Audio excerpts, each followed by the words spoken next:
Graça e paz, irmãos. Vamos louvar o nosso Deus com o hino 348 do cantor cristão, que chama-se Confiando. É um hino que fala da nossa confiança em Deus.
Graça e paz, irmãos, da parte de Deus, de Cristo Jesus, mais um culto de quarta-feira, um culto de doutrina, doutrina bíblica, doutrina cristã, e eu louvo a Deus pelos irmãos, pela participação dos irmãos. Eu sei que muitos não podem assistir no dia, mas durante a semana a gente vê uma série de pessoas que assistiram, a gente vê lá, tem um contador, no Google, lá no YouTube, e a gente vê a quantidade de irmãos que estão durante a semana assistindo o culto, participando do culto, mesmo que depois de gravado. E louvo a Deus porque isso é bênção também, porque tem chegado aos lares, tem chegado à casa das pessoas.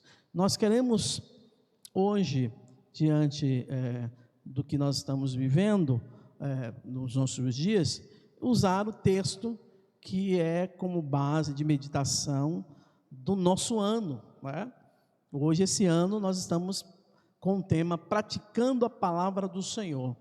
E estamos usando como texto básico o Salmo 1, versículo 1 e 2. E hoje eu quero destacar algo do Salmo 1, versículo 1 e 2, e trabalhar com os irmãos essa reflexão, a reflexão de que somos servos de Deus, mas precisamos trabalhar algo em nosso caráter, e nós vamos discutir isso nessa reflexão nesta noite. Mas antes, eu quero que você que não é inscrito no nosso canal, pode se inscrever. Se você quer passar para alguém, pede alguém para se inscrever também, liga para os seus amigos, manda mensagem para os seus amigos para se inscrever. Tem sido bênção esse canal na vida de muitas pessoas. Quero louvar a Deus pela vida de todos os inscritos do nosso canal. Se você também quiser receber os conteúdos que a igreja produz, você ativa o sino que está aqui embaixo para você receber as nossas notificações. Então, toda vez que a igreja, por exemplo, vai iniciar um culto, ele entra com um lembrete avisando a você que breve o culto vai começar, você pode participar conosco. Também dê seu like, que é aquela, se você gostou, se você achou legal, se você achou bom, interessante, dê seu positivo também, isso nos incentiva muito. Se você não quer dar um positivo, não dê nenhum, mas pelo menos dê o positivo para a gente. Precisa dar negativo, dá o positivo para a gente, pelo menos um positivo para a gente, tá bom? Você não está aqui analisando a estrutura de culto, a gente está analisando aqui nada, a gente está aqui como servo de Deus, transmitindo a palavra. Eu sei que muitos pastores têm feito isso, ok? Hoje é a ferramenta que a gente tem para pregar o Evangelho. E você pode compartilhar os nossos vídeos para outras pessoas. Você pode também fazer comentários, estamos abertos a comentários, tá bom? Isso é importante para cada um de nós. Vamos orar nesse momento e em seguida nós iremos ler a palavra de Deus, e eu vou dizer que nós vamos abordar no tema desse ano, praticando a palavra do Senhor, destacando no Salmo 1 uma coisa muito importante que é preciso a gente pensar e repensar. Vamos orar. Pai Santo e Deus eterno, nós te louvamos, Senhor, queremos te agradecer, ó Pai, pela bênção de estar te servindo.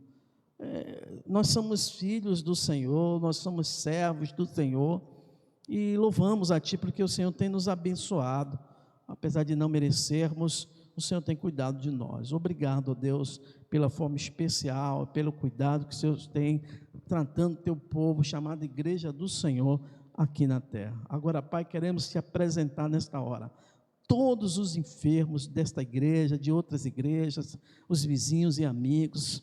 Ó Deus, nos livra desta terrível, ó Deus, doença, dessa praga, dessa epidemia que tem acontecido no último ano para cá. Ó Deus, sabemos que a Bíblia relata sobre isso, a Bíblia nos fala sobre isso, mas te pedimos, Senhor, porque quando o povo clama, o Senhor ouve. Foi assim com Israel, foi assim na igreja primitiva, e é assim conosco, Senhor. Clamando, o Senhor responde. Clama a mim e responder-te-ei, e anunciar-te-ei coisas tremendas que tu não sabes, não conheces. É nessa perspectiva e nessa fé que cremos que o Senhor vai dar um fim nisso tudo, para que possamos, ó Deus, continuar te servindo na beleza da tua santidade. Muito obrigado, Senhor, fala os nossos corações, em nome de Jesus, amém. Sim, irmãos, Salmo 1, versículo 1 e 2, ele diz assim: bem-aventurado ou felizes o homem que não anda no conselho dos ímpios, não se detém no caminho dos pecadores e não se assenta na roda dos escarnecedores. Antes, o seu prazer está na lei do Senhor, e na sua lei medita de dia e de noite. Meus irmãos, eu quero destacar nesse salmo uma palavra que está aí subliminada ou subentendida, A primeira coisa eu quero falar no modo geral que esse salmo, ele está falando de integridade. Então o título desta mensagem é integridade. Isso serve para quem é cristão, para quem não é cristão. Então, integridade. Mas esse salmo ele começa falando de conselhos. Conselho ou conselho. E é uma luta muito grande. Quer ver uma pergunta que as pessoas fazem, Por exemplo, por que tanta coisa boa para fazer o bem, por exemplo, há tanta gente que quer fazer o mal? A pessoa tem uma oportunidade de fazer o bem, mas quer fazer o mal. Então, queridos, para conhecermos adequadamente uma realidade, seja ela qual for, é preciso nos nutrir de conselhos. Para conhecer uma realidade aqui de Jerusalém, eu preciso ouvir conselhos, primeiro de Deus, do Senhor. Depois, aqueles que Deus designar para falar comigo. E eu também preciso buscar conselho mais ainda na palavra de Deus. Por isso, o Salmo 1, versículo 1, ele vai dizer que feliz é o homem que anda no conselho dos ímpios. Então a palavra aí destacada é conselho. Para ter uma vida íntegra, você precisa ouvir os conselhos, principalmente de Deus. E tem uma coisa que nos leva em torno disso também, é que conselho, quando a gente ouve, é para nos transformar ou melhorar cada vez a nossa vida, para que a gente possa ter uma vida de integridade. E falar de integridade também temos que falar de santidade. E se falar de santidade, temos que falar também de pecado. Olha como uma coisa leva a outra, né? A graça só pode agir quando nos afastamos do pecado. Então, se você quer ter uma vida íntegra, ouvindo os conselhos santos, você precisa se afastar do pecado. É isso que a Bíblia nos destaca. O pecado, às vezes, está lá em Número 32, versículo 23, às vezes o pecado acha o homem, viu? Acha o homem.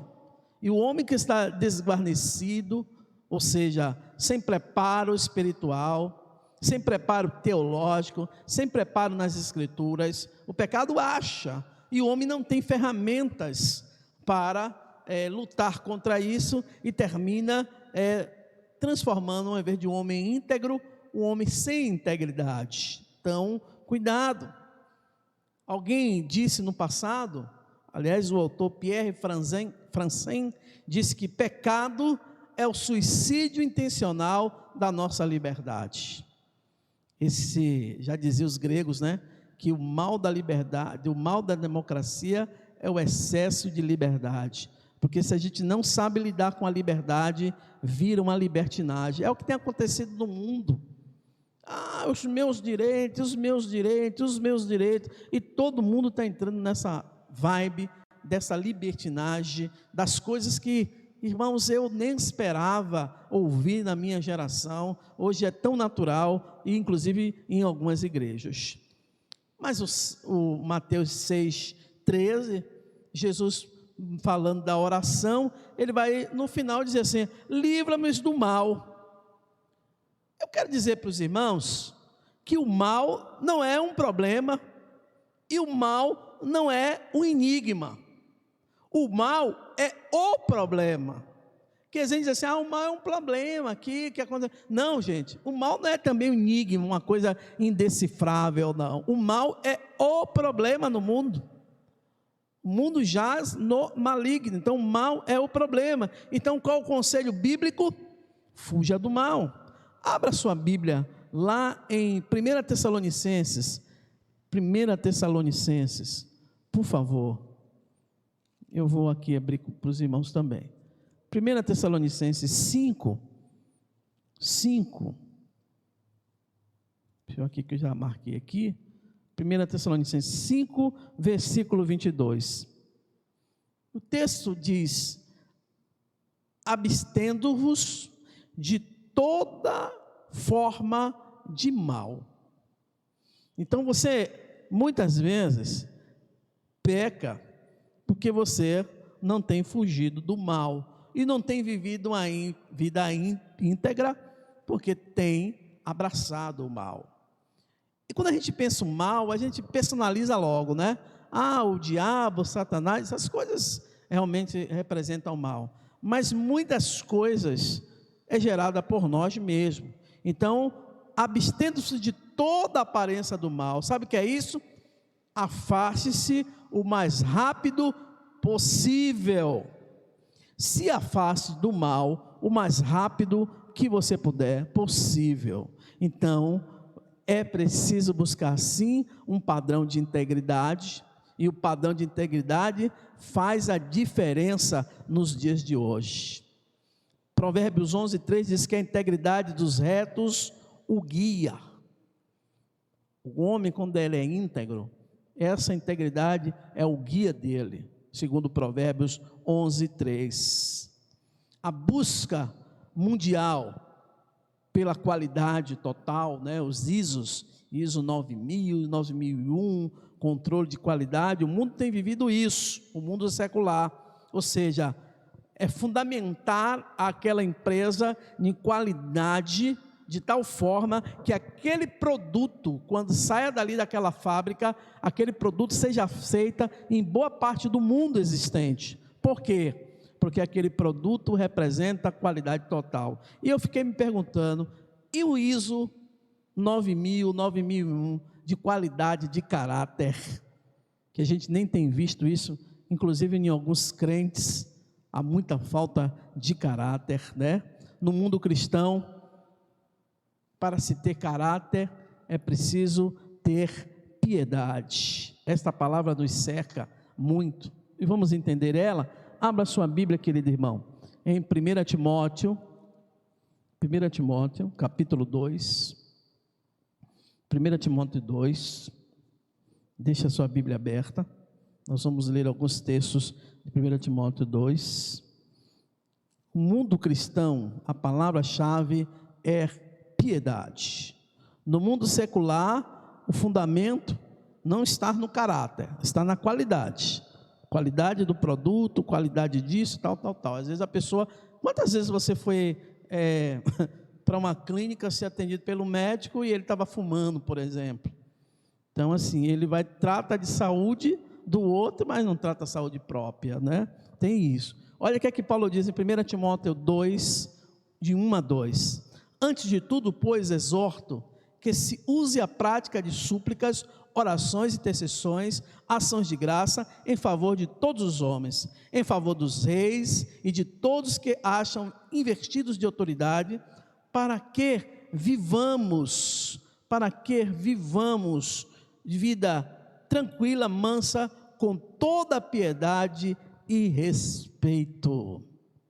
Você tem vivido uma vida tranquila e mansa? O mundo não. Que às vezes eu sou crente, eu leio a Bíblia, eu porto a Bíblia na mão, eu leio tal, mas não uma pessoa piedosa, uma pessoa que respeita as autoridades, respeita os pais, respeita as autoridades na igreja. Irmãos, quando é que a gente vai entender isso? Como é que a gente vai entender? Quando é que a gente vai entender isso? Irmãos, um pastor, seja ele quem for, não está em um lugar porque ele é o mais eloquente, porque ele é o mais bonito. Isso pode até acontecer lá fora, no mundo secular. Todo mundo quer seus 15 minutos de fama para poder ter sucesso. Na igreja de Jesus, no reino de Deus é diferente, irmãos. No reino de Jesus é o chamado. Mesmo que você não goste, que você não suporte, mas é um chamado. Se não gosta, não suporta, não considera, no mínimo respeite. No mínimo seja piedoso, para estar orando, para estar entregando a vida daquela pessoa na mão de Deus. A Bíblia diz que toda autoridade é constituída de Deus. O que você não votou, o que você votou, mas ganhou, o que você não votou e ganhou na eleição passada, no caso política, viu gente? Falando política, está ali, foi a vontade de Deus. Então uma vida piedosa, Paulo vai dizer que a gente precisa, ele exorta, se orienta com mais contundência, para que viva uma vida prática de quê? De súplicas, orações, intercessões, ações de graça em favor de todos os homens. E aqui ele não diz homens bons e homens maus, de todos, né? E ele vai dizer mais, em favor dos reis, de todos que se acham investidos de autoridade. Olha que coisa, querido. Aí vai descrevendo mais e mais. Agora, 1 Timóteo 3,16, diz assim a palavra: evidentemente, grande é o mistério da piedade. Aquele que foi manifestado na carne, foi justificado em espírito, contemplado por anjos, pregando entre os gentios, crido num mundo, recebido na glória. Aqui é um exemplo maior em relação a Jesus, né? É evidente que Paulo está falando desse mistério da piedade, que Jesus tinha, olha, foi manifestado em carne, foi justificado em espírito, contemplado dos anjos, ou seja, era uma autoridade espiritual, mas viveu uma vida de piedade, de oração, de busca pela qualidade do homem, não só a qualidade física, mas acima de tudo a qualidade espiritual. Jesus é esse exemplo de qualidade para nós. 1 Timóteo 4, 7, versículo de número 7, diz: mas rejeita as fábulas profanas e das velhas caducas, exercita-te pessoalmente na piedade. Paulo está falando da fidelidade em relação ao ministério. 4:8 ele diz: pois o exercício físico para pouco é proveitoso, mas a piedade para tudo é proveitosa, porque tem promessa da vida que agora e é da que há de ser também, ou seja, é para essa vida e para a vida futura, ou seja, a vida na glória. Agora Provérbios 5, versículo 4, 1 Timóteo 5, versículo 4, 1 Timóteo 5, 4, 5, versículo 4, mas se alguma viúva tem filhos ou netos, que esses aprendam primeiro a exercer a piedade para com a própria casa e a recompensar os seus progenitores, pois isso é aceitável diante de Deus. Irmãos, eu não era crente, e isso aqui eu já praticava sem saber.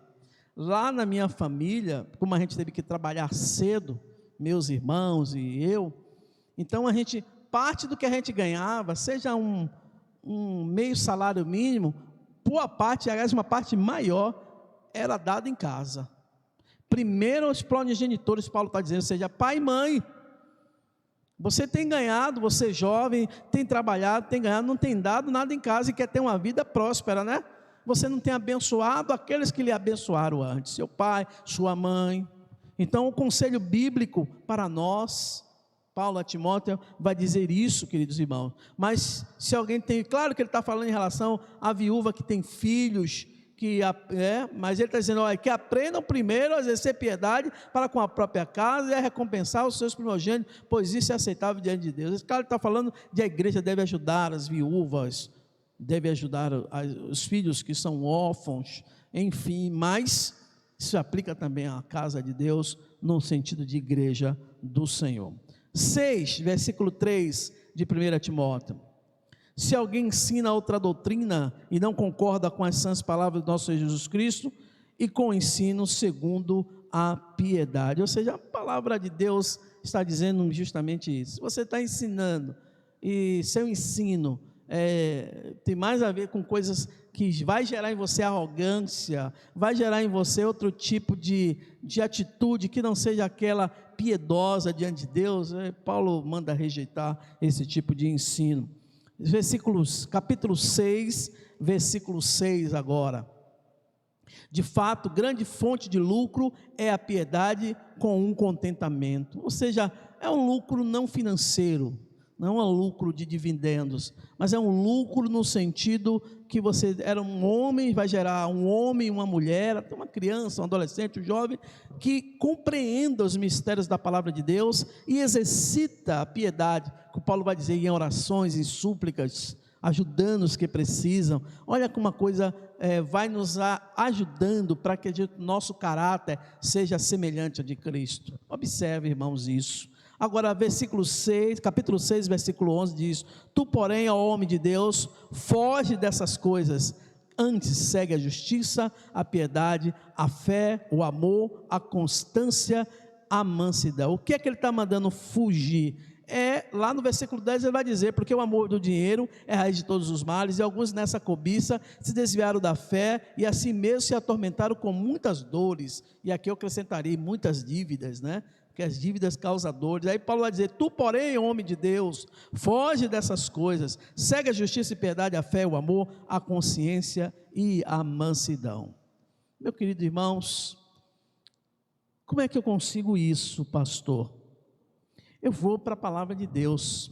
Jesus diz em Mateus que quando a gente for orar, a gente entra no nosso quarto e fala com o nosso Pai que está em oculto, né?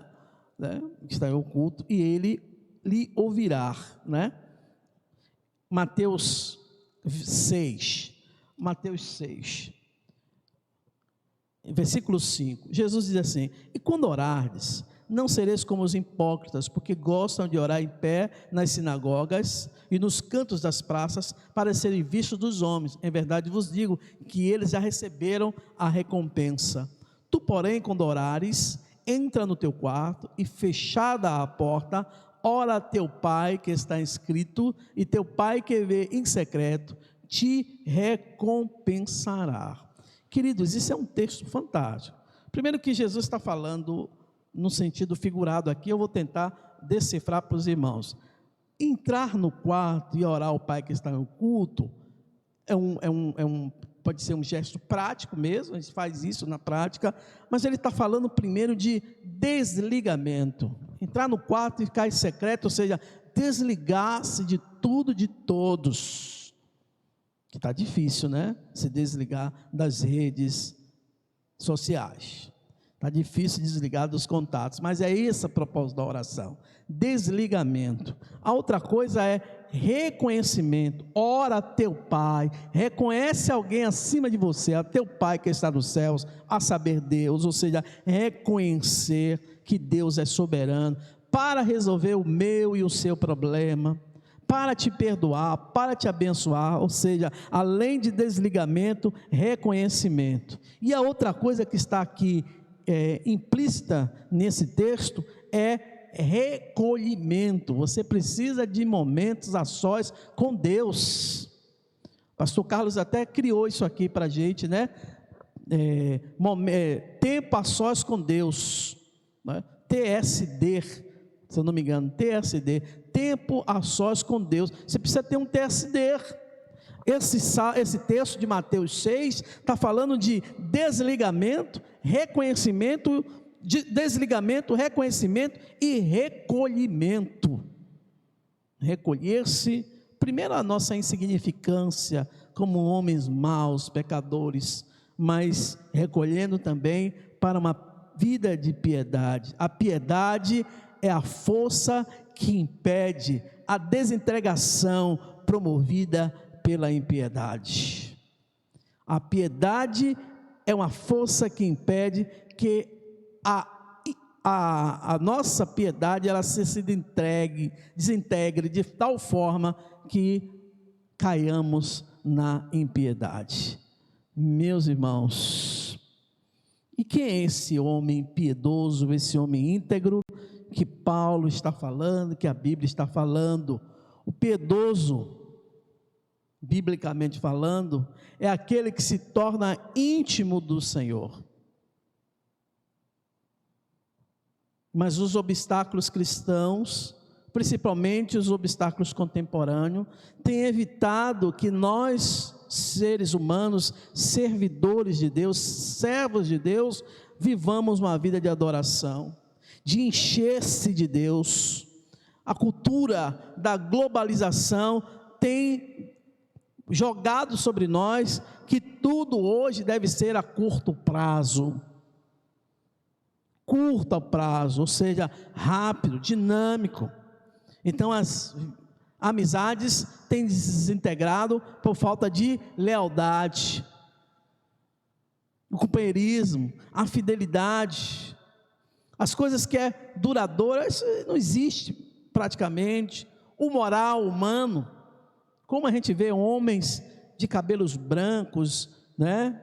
Empresários, já na idade já avançada, entrando em falcatruas, entrando em coisas erradas, diz, meu Deus, o que é que está acontecendo? Aliás, tem um provérbio aí fora no mundo que diz que os canalhas também envelhecem, né? A gente vê aquelas pessoas, homens idosos, pedófilos, e vivendo uma vida misericórdia, né? Por quê? Porque a impiedade, ela tem feito isso, tem desintegrado a piedade de muitos, né? A questão ética. Nós queremos, na verdade, hoje, por conta do mundo que vivemos, um Deus que eu vou chamar aqui, não menosprezando e nem blasfemando contra Deus, mas para que o irmão entenda, um Deus utilitário. O que é um utilitário? Você tem um carro utilitário, ou seja, um carro que você pode botar várias coisas e caber várias coisas e tal, etc. Então nós queremos um Deus utilitário, um Deus que esteja pronto a promover as minhas exigências, os meus sonhos. Alguém disse, um desses pregadores da televisão, que começa com R, disse assim: exija de Deus os seus sonhos. Eu fiquei pensando um dia, meu Deus, no sistema de reinado, o súdito não exige nada. Quem exige, quem decreta é o rei, concorda comigo? É porque muitos súditos chamados cristãos têm exigido de Deus. Essa pessoa disse isso um dia, né? Morgan Freeman, conhece aquele ator americano, negro, né?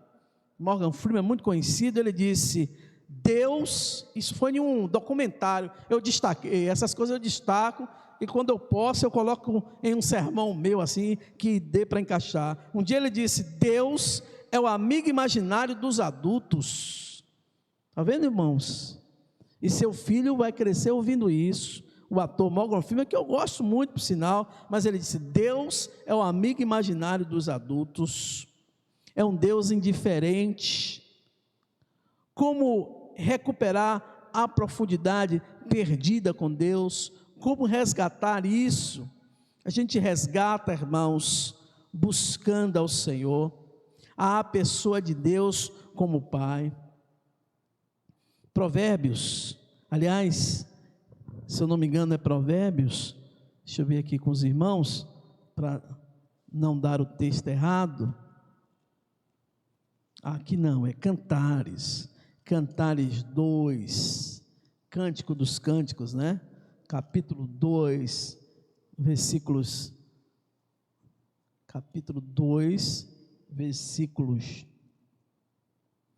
10 a 14, diz: o meu amado fala e me diz: levanta-te, querida minha, formosa, e vem, porque eis que passou o inverno, cessou a chuva e se foi, aparecem as flores na terra, chegou o tempo de cantarem as aves, e a voz da rola se ouve em nossa terra. A figueira começou a dar seus figos, e as vides em flor exalta o seu aroma. Levanta-te, querida minha, formosa minha, e vem, pomba minha, que andas pelas fendas dos penhascos, no esconderijo das rochas escarpadas, mostra-me o rosto, faz-me ouvir a tua voz, porque a tua voz é doce e teu rosto é amável. Irmãos, claro que isso aqui é um cântico, né? Esse provérbio foi escrito, Cântico dos Cânticos foi escrito nesse sentido, né? O Cântico de Salomão, trazido aqui para a relação de homem e mulher, né? Esposa e marido, mas pode também se falar em relação à igreja e Deus e a igreja. Ou seja, nós precisamos resgatar Deus em nossas vidas. Mas quando a gente que não fez isso, pastor, a gente fez, mas a gente tem feito de forma amadora, tem feito de forma distante, indiferente. Deus quer muito mais do que isso. A fé que nos faz crer é trabalhar de tal forma que a gente busque tudo isso e deixe os resultados para Deus. Deixe os resultados para Deus. Eu quero encerrar esta palavra pedindo aos irmãos que abra em 2 Coríntios, segunda carta de Paulo aos Coríntios, no capítulo 3, versículo de número 18. Ele diz: e todos nós, com rostos desvendado, contemplando como por espelho a glória do Senhor, somos transformados de glória em glória na sua própria imagem, como pelo Senhor o Espírito. Queridos irmãos, em um mundo desfigurado por Satanás, em um mundo desfigurado pelos homens que são agentes do próprio demônio, nós devemos seguir esse conselho de Paulo, transformar a nossa vida através do Espírito Santo. Ele vai usar a expressão de glória em glória, que enquanto o mundo está querendo se parecer com o inimigo, nós devemos nos parecer mais com o nosso Deus. Como, pastor? Nas nossas atitudes, na ética, na moral, na vida piedosa, na vida íntegra diante de Deus. Cuidado, jovens, nem todo conselho é correto. Ouça o que Deus quer para você primeiro, trabalhe isso nas suas vidas. Que Deus, irmãos, nos abençoe, que Deus nos ajude a vencer em um país, em um mundo tão com falta de homens que vivam a vida piedosa e íntegra. Nós devemos ser como astros neste mundo, diz a palavra de Deus, como astros nesse mundo, brilhar nas escuridões, nas trevas que nos cerca, porque nós somos a luz, nós somos o sal da terra e a luz do mundo, segundo o Evangelho de Jesus. Que Deus lhe abençoe e nos abençoe. Vamos orar nesse momento. Pai Santo, Deus eterno, te louvamos, ó Pai, pela sua graça, a tua misericórdia sobre nós. Te louvamos que é Deus presente na hora da angústia e é Deus que move os nossos corações. Somos pecadores, Senhor, reconhecemos, não somos nada diante de Ti, mas sua graça nos alcançou. Obrigado, ó Deus, porque o Senhor tem nos abençoado, o Senhor tem trazido para nós coisas que nem merecemos, mas o Senhor tem sido Deus zeloso e cuidadoso. Louvado seja o teu nome, Senhor. Abençoa Jerusalém, nos prepara para melhor te servir. Nós queremos te agradecer, Senhor, por tudo, em nome de Jesus. Amém. Obrigado, querido irmão, você que esteve conosco no nosso canal. Deus continue te abençoando, tá bom? Um forte abraço em Cristo Jesus.